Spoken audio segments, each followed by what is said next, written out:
I bought past some Marks and Spencer's recently in central London, and there was an advert on there for either a burger or a steak, and on it said, "We can trace the meat from this back to the very cow that it came from."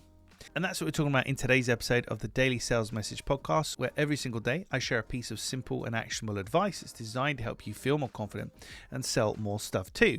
And what we're talking about here is supply chain visibility.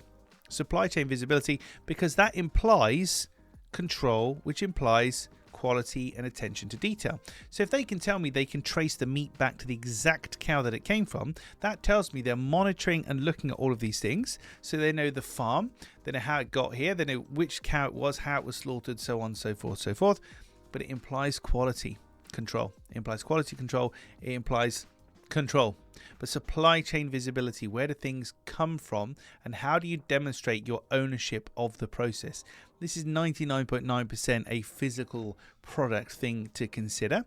But if you have a service-based business, maybe you could talk about having supply chain control if you're using other contractors, other companies, you're project managing, you're bringing things together.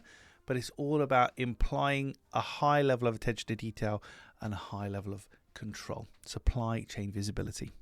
Right, that's it for this episode of the podcast. Tomorrow in episode 790, we're talking about an outdoor form of guerrilla advertising that isn't probably as commonly used as you'd expect it to be, but really helps you to stand out and also helps you to be memorable too. So tune in tomorrow for that. In the meantime, if you haven't already, please hit the like, subscribe, share button, comment below, interact with the podcast in any way you can, wherever you're listening to it or watching it. It just helps us to reach more people.